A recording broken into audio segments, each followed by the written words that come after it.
For 400 years, white racists have weaponized our own people against us, and today, I'm breaking down the 4 types of black betrayal that keep us shackled. Level 1. The house slave. Meet Steven, the house slave who loves his chains so much, he'll kill to keep them on. This ain't just a movie character, y'all. This is the blueprint for the most toxic black person in America. That's who the hell you calling Snowball, hoss boy? I'll snatch your black off that man down here in the mud so fast, make your head. Steven. See, Steven don't just serve white people. He is a white racist in black skin. He's so deep in Stockholm Syndrome that he fears freedom more than bondage. Why? Because oppression is all he's ever known, and he's convinced himself that his survival depends on keeping happy. In Django Unchained, Steven isn't just a servant, he's the enforcer. When Broomhilda tries to escape, who punishes her? Steven. When Django arrives as a free man, who's most threatened? Steven.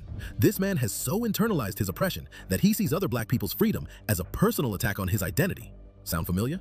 That's Uncle Ruckus, the cartoon version of what's very real in our community. These are the black folks who will police you for being too black, who mock our culture to get white folks to pat them on the head and say, you're one of the good ones. But this isn't just comedy, people. This is psychological warfare. The house slave mentality runs so deep that these individuals will literally work against their own people's interests to maintain their position in the white power structure.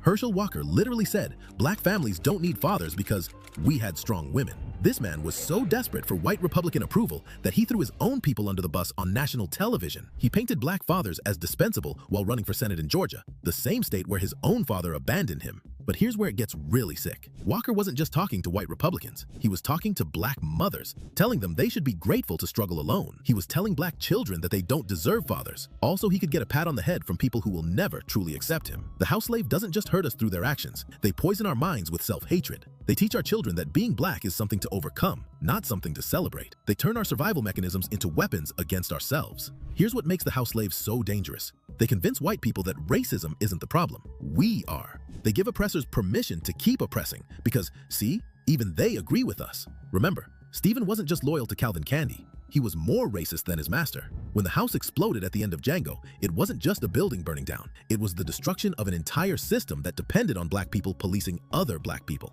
And that's why this mentality is the foundation of all the other levels. Every other type of black betrayal starts with this basic premise, that white approval is more valuable than black liberation. Before we get to the next level, if you're learning something from this breakdown, hit that subscribe button and ring the bell for Black Stories Untold.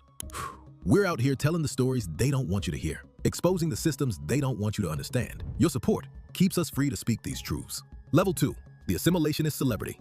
I'm not black, I'm OJ. These people perfected the art of racial amnesia. They got so comfortable in white spaces that they forgot where they came from. Or worse, they remember, but they're ashamed of it. The assimilationist celebrity plays a different game than the house slave.